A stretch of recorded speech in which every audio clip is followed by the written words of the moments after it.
हुमैरा असगर नाम सुनते ही इंसान डर जाता है। क्यों? जब आप अपनी फैमिली उसके साथ इतने लाताल्लुक हो जाते हैं और खून का रिश्ता जो है वो इतना हल्का हो जाता है कि नजर भी नहीं आता। अब उनके पेरेंट्स, भाई जो भी है, उन्होंने जो भी किया, जिस तरीके से उसको एक्सेप्ट नहीं कर रहे थे, जो भी चल रहा था, ये हम इस व्लॉग में आज डिस्कवर करने वाले हैं, इस पे बात करने वाले हैं, इस पे थोड़ी रोशनी डालने वाले हैं कि हमें अपनी जिंदगी कैसे लेके चलनी चाहिए, फैमिली के साथ, फ्रेंड्स के साथ, रिश्तेदारों के साथ। ब्लॉग को आखिर तक देखें, बहुत ही जान लेने वाला टॉपिक है आज। Welcome back to Saeed Ashraf daily vlogs. आज के व्लॉग में हुमैरा असगर की बात करेंगे। हुमैरा असगर जो मीडिया से ताल्लुक रखती थी और बहुत ज्यादा फॉलोअर्स भी थे उनके, फैमिली, हम अपने फॉलोअर्स को फैमिली मेंबर्स कहते हैं, और वो इतने अरसे से गायब थी। फैमिली मेंबर्स ने इस पर सवाल क्यों नहीं उठाया, मुझे समझ में नहीं आ रहा। थोड़ा वहां अफसोस हो रहा है, ज्यादा अफसोस इस बात पे हो रहा है कि मेरे कुछ व्लॉग्स या रील्स में मैं कहती हूँ कि अगर आप अकेले पड़ गए हैं तो, अगर आपकी नसीब में शादी नहीं थी, या आपके नसीब में तलाक, या आप बेवा, या जो हस्बैंड है उनकी बीवी दुनिया से चली गई, वो नाम मुझे नहीं अच्छा लगता इसलिए वो नाम नहीं ले रही मैं। विडो हो गए आप, सेपरेटेड हैं, माँ बाप चले गए दुनिया से, बहन भाइयों की शादी हो गई, किसी भी वजह से आप अकेले पड़ गए। मैंने कभी नहीं बोला कि शादी ना करें या फैमिली के साथ ना रहें या जॉइंट फैमिली में ना रहें। मैंने कहा अगर किसी वजह से आप अकेले पड़ गए तो फिर आपने डिप्रेशन में नहीं जाना। ये मेरा अलग जो रील्स होती हैं या मेरी जो बातें और व्लॉग्स होती हैं वो इस पे होती हैं। बट फैमिली क्या होती है? जब आप अपनी मर्जी का कुछ करते हैं, हमारे जो कल्चर है, सोसाइटी है, जो हमारा दीन है, हमें बहुत सारी चीजें अलाउ नहीं करते, लेकिन उसमें वाकई में हिडन ट्रूथ है कि वो क्यों नहीं अलाउ करते। एक फीमेल के लिए, मेल के लिए, दोनों के लिए बात करूंगी। तो जब उन चीजों को हम लोग पार कर देते हैं तो हमारी फैमिली हमसे नाराज हो जाती है और हमारे साथ कतई ताल्लुक कर लेती है। बट खुदा ना करे किसी के साथ ऐसा हादसा हो जैसे जैसे हुमैरा के साथ हुआ। अल्लाह ताला उसको जन्नतुल फिरदौस में आला मुकाम दे, और अल्लाह ताला उसके गुनाहों पे पर्दा रखे, और अल्लाह ताला उसके गुनाह माफ कर दे, और अल्लाह ताला उसके लिए आसानियां पैदा कर दे। आमीन आमीन आमीन। अगर उससे कुछ कोताहियां हुई हैं, मैं ये नहीं कहती कि वो गुनहगार है, मैं कहती हूँ अगर उससे हुई हैं तो अल्लाह ताला उस पर पर्दा रखे और अल्लाह ताला उसके लिए माफी फरमाए। हर नेक इंसान के लिए भी हम लोग यही कहते हैं, क्योंकि हुजूर अकरम सल्लल्लाहु अलैहि वसल्लम अल्लाह के हुजूर रोया करते थे, अपने लिए माफिया मांगते थे। इतनी बड़ी हस्ती, तो हम तो उनके सामने कुछ नहीं है, तो हमारे में भी काफी खराबियां हो सकती हैं, हमसे काफी गुनाह सरजद हो सकते हैं। तो इस बिना पे मैं कह रही हूँ कि अल्लाह ताला माफी दे। कि जब वो घर से निकली तो उनके पेरेंट्स ने उनको इजाजत नहीं दी या जो भी था, लेकिन जब वो दुनिया से चली गई तो ये कौन सा गुस्सा था, ये कौन सी नाफरमानी थी कि आपने उनको इस काबिल भी नहीं समझा कि आप उनको उनकी बॉडी कलेक्ट कर लेते और उनको बहुत खूबसूरती से जनाजा पढ़ा लेते। कोई बात नहीं है, दुनिया में इतने बड़े गुनहगार हैं, इतने बड़े गुनहगार हैं, सब गुनहगारों की माफी इतलाफी हो चुकी है। सब गुनहगार जो है वो अपने फैमिली के थ्रू ही सबुरते खाक हुए हैं। तो मुझे नहीं लगता कि हमारा इतनी बड़ी कोई जुर्म वाली थी। टॉपिक पे आते हैं कि हमारे जिंदगी बहुत छोटी है, हमें अपने एक दूसरे के साथ ताल्लुकात जो है वो हमेशा सही रखने चाहिए। जहां कहीं किसी से गलतियां हो और बार बार हो और वो आपको तकलीफ दे, बेशक फासला इख्तियार कर ले, मगर उस फासले में आपको कभी भी वो नफरत नहीं डालनी चाहिए कि जब ऐसा टाइम आए तो उसको आप हाजिरी ना दे। उसकी रीजन ये है कि अल्लाह ताला की जात जब माफ करने वालों में से है तो हम कौन होते हैं? और हमें अल्लाह ने कब हक दिया है कि हम किसी के बारे में जब वो चला जाए तो हम बोले कि उसने तो ऐसा किया था तो ये इसलिए उसके साथ ऐसा हुआ था। बड़े कमेंट्स पढ़े मैंने, जाहिर है बहुत दिल दुखाने वाला हादसा था जब हमने इसको देख रहे थे, तो जब इसको फॉलो कर रहे थे तो कमेंट्स भी पढ़ रहे थे, और कमेंट्स में जो कुछ ऐसे कमेंट्स के लड़कियों के लिए सबक है, लड़कियां सीख जाएं, देखो जो इसके साथ हुआ, पता नहीं कैसे ये इनकी उंगलियां या इनकी जुबान से ये बातें निकलती हैं कि वो इस तरह का कमेंट कर देते हैं। पता नहीं खुद माँ बहनें बेटियां या भाई या बाप नहीं रखते, या खुद बहुत बड़े फरिश्ते हैं जो इस तरह किसी पे कमेंट पास करते हैं। हम सब कहीं ना कहीं कुछ ना कुछ गलतियां गुनाह करके बैठे हुए हैं, तो हम कोई हक नहीं रखते किसी के जाने के बाद भी उस पे इस किस्म का बुरा कमेंट पास करने के लिए। अल्लाह ताला उसकी फैमिली को हिम्मत दे, अल्लाह ताला हुमैरा के अगला सफर जो है वो आसान करे, आमीन।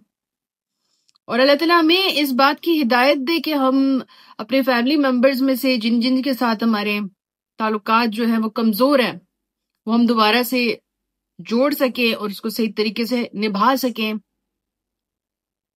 मैं कहती हूँ कि आज की जिंदगी में इंसानियत बहुत कम रह गई है। अगर हम ये इंसानियत नहीं दिखा सकते, तो पता नहीं क्या अपने आप को किस तरीके से खुश रख पा रहे हैं, किस तरीके से हम खुश हैं, या कौन कौन से मोमेंट्स हैं जिनमें हम लोग हंस रहे होते हैं और हमें बिल्कुल तकलीफ नहीं होती कि ये दुनिया जो है ये खत्म हो जाएगी और हम उन प्यार करने वालों को दोबारा नहीं देख सकेंगे। तो असल मकसद इस व्लॉग का ये है कि अपनी फैमिली को टाइम दें, अपनी फैमिली के साथ प्लीज टाइम गुजारें, बात करें, दूर है तो फोन किया करें, करीब है तो जाके मिल लिया करें, एक घर में है तो माफ कर दिया करें। माफी बड़ी मुश्किल होती है, इंसान के ईगो पे बात आती है, बट माफी दिल को हल्का करने वाली चीज है, इंसान की जिंदगी आसान करने वाली चीज है। माफ कर दे उन माँ बाप को जो आपको सही तरीके से बड़ा नहीं कर सके, क्योंकि वो पहले माँ बाप नहीं थे, वो खुद बेचारे अचानक से माँ बाप बने, उनकी शादियां हो गई, उनको कोई कोर्स नहीं मिले, वो तालीम याफ्ता नहीं थे, तो उनको तरीका नहीं आता था, और जितना वो कर सकते थे बेचारे उन्होंने किया। तो माफ कर दे उनको, अपनी जिंदगी आसान कर दे, और माफ कर दे उन बच्चों को जिन्होंने अपने वालिदैन को समझा नहीं, जिन्होंने अपने वालिदैन को उनकी जरूरत के वक्त अकेले छोड़ दिया, जिन्होंने अपने वालिदैन के साथ बदतमीजियां की, लिमिट्स क्रॉस कर दी। खैर है, माफ कर दे ऐसे बच्चों को, आपसे पैदा हुए, आपका अपना खून है, जाने दें, जाने दें। माफ कर दे वो बहन भाई एक दूसरे को जिनको पता नहीं है कि जिंदगी कितनी है अभी, और कहीं ना कहीं उनसे गलतियां हो गई हैं। हर इंसान से होती है, अगर इंसान फरिश्ता होता तो आज इंसान ये इम्तिहानात ना दे रहा होता, क्योंकि फरिश्ते तो आपको पता है सिर्फ अल्लाह ताला का जिक्र में मसरूफ है, मगर इंसान के लिए दुनिया बनाई गई, तो इंसान तो है ही खता का पुतला। तो माफ कर दे एक दूसरे को, और इतना टफ टाइम खुद को भी ना दें, क्योंकि जब माफ करते हैं तो दिल और दिमाग दोनों हल्के पड़ जाते हैं। हम बहुत सारी बातें इसलिए भी शेयर नहीं कर पाते कि हमारे ईगो पे बात आती है। हम कहते हैं अगला क्या सोचेगा, अगला मुझे कमजोर सोचेगा, अगला मेरे बारे में बड़ा मुझे स्टूपिड कहेगा, अगला सोचेगा कि मुझे तो पता भी है फिर भी मैं उसको माफ कर रहा हूँ या कर रही हूँ। नहीं, ऐसा कुछ नहीं है। क्या हो सकता है, आप माफ कर देंगे या वो माफी दे देंगे, आप छोटे नहीं पड़ जाएंगे? मुझे ये बताए, आपका साइज इतना तो नहीं हो जाएगा ना? तो एक दूसरे के लिए अच्छा सोचने की बजाय हम लोग एक दूसरे की माफियों को गलत करने के बजाय हमने एक दूसरे के साथ एक फासले में रख लिए हैं, हम एक दूसरे के साथ एक नफरत में चले गए हैं, और इस तरह हमारे की तरह जान निकल गई और किसी को पता ही नहीं चला। तो ये चीज तो हर्ट करने वाली है, क्योंकि हम मुझे तो इस चीज से भी फर्क पड़ता है कि अगर 15-20 मिनट या एक दिन 3 दिन गए तो मुझे जरा तकलीफ शुरू हो जाती है कि अगला, पता नहीं मेरी जिंदगी कितनी होगी लेकिन अगला मुझसे नाराज है। लोगों को हमारा 9 महीने तक नजर नहीं आई, 9 महीने वो 9 महीने वो गायब थी और किसी को कोई फर्क नहीं पड़ा। वो जिस भी शोबिस से ताल्लुक रखती थी, जिस फील्ड से ताल्लुक रखती थी, वो इंसान थी। उसके लिए गलत बोलना, हमारी जो इंसान जो है ना वो ऐसा है कि जब जिंदा होता है तो इंसान के बारे में जितना नेगेटिव बोल सकते हैं वो बोलते हैं। अ, लेकिन जब वो दुनिया से चले जाता है तो वो सबका ना सबके लिए एक वो बन जाता है कि हाय वो बेचारा वो बेचारी। ये हमारी आदत है, हमारा नेचर है। फिर हम उसके लिए रोते धोते हैं। उससे पहले हम लोग उसकी जितनी बेइज्जती कर सकते हैं, जितने उस पर गलत रिमार्क्स पास कर सकते हैं, जितना उसको ट्रोल कर सकते हैं, जितना उसके बारे में नेगेटिविटी फैला सकते हैं, हम वो करते हैं। लेकिन जब वो दुनिया से चला जाता है तो हमारे लिए ना वो आसमान में एक चमकता हुआ तारा बन जाता है और हम उसके तारीफों के कसीदे पर लिखना शुरू कर देते हैं। तो क्यों ना जो जिंदा हो और हम उनकी तारीफ करें, उनको राह हक पे लाने की कोशिश करें, उनके साथ अच्छे से बात करें, उनको अच्छे तरीके से। बहुत सारे लोग गुमराह इसलिए हैं कि उनको कभी कुछ बताया ही नहीं गया, और अगर उनको बताया गया तो बहुत लेट बताया गया, इसलिए उनको समझ ही नहीं, वो कश्मकश में है कि सही क्या गलत क्या। तो हमें ये चीज के ये गलत है, ये गंदा पहनती है, ये गंदा पहनता है, ये गंदी बोलती है, ये गंदा बोलता है, हमें ये समझना चाहिए कि पता नहीं किस स्टेज से ये बंदा गुजरा होगा। किसी ने इसको समझाया होगा या नहीं समझाया होगा, किसी ने इसको बताया होगा कि नहीं बताया होगा, कभी इसकी जिंदगी में कोई बताने वाला होगा या नहीं होगा। क्योंकि अल्लाह ताला मेहरबान होते हैं, जरूर होते हैं, बट अल्लाह भी आपका टेस्ट लेके आपको पास करने के बाद आपको और सिखाते हैं। तो क्या पता वो उसका टेस्ट चल रहा हो, उस इंसान का, वो सीख रहा हो, वो इस तरफ आ रहा हो, उससे पहले ही हम उसकी कब्र खोद देते हैं, उसके गुनाहों का फैसला कर लेते हैं। हम इंसान खुदा बने फिर रहे, हम खुदा बने फिर रहे, और हम लोगों के अच्छे और बुरे कयामत के फैसले किए जा रहे हैं। हम उस इंसान के बारे में कुछ भी बोल रहे हैं, कुछ भी पास कर रहे हैं। समझ में नहीं आता मैं अपने इमोशंस कैसे कंट्रोल करूं, क्योंकि मुझे बहुत बुरा लग रहा है कि हम भी कुछ सीख के ही आगे आए हैं, हम भी गलतियां करके ही आगे आ रहे हैं। तो मुझे अल्लाह ताला ने मुझ पे रहम किया है, तो बहुत सारों पे रहम कर सकते हैं। अल्लाह की जात है, बहुत बड़ी है। हम कौन होते हैं किसी के ऊपर इतना इतना बुरा भला बोलने वाले। और अकेले पड़ जाते हैं वो लोग जिनके बारे में इतना नेगेटिव बोला जाता है। अलीजे शाह को देख लो, पता नहीं किस टॉर्चर से गुजर रही है बेचारी, किस तकलीफ से गुजर रही है, या क्या उसको बताया गया या नहीं बताया गया, या क्या वो आगे अल्लाह ताला ने उसके लिए कितना आगे खूबसूरत सफर लिखा हुआ है। हम कौन होते हैं उसके बारे में इतना गलत बोलने वाले, हम उसको कितना ट्रोल कर सकते हैं, हम किस हैसियत से किसी के बारे में गलत बोल सकते हैं, जिसके लिए भी अल्लाह ताला ने अपने इम्तिहान लिखे हुए हैं। और अल्लाह ताला ने हम उस इम्तिहान के बीच में कौन आते हैं कि ये वो बंदा है या बंदी है और ये अल्लाह है, बीच में हम आ जाते हैं। कितना गलत करते हैं हम।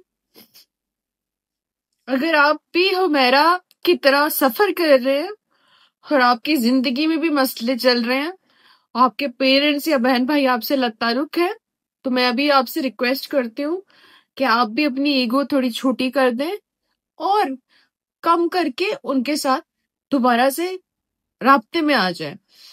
और जिंदगी में अगर ऐसे दोस्त हैं, लानती दोस्त, कि आपके 9 महीने तक आपका पता ना करें, ऐसे दोस्तों से जान छुड़ाए और अपने सर्कल को खूबसूरत बनाने के लिए खूबसूरत लोगों के साथ उठना बैठना शुरू कर दें।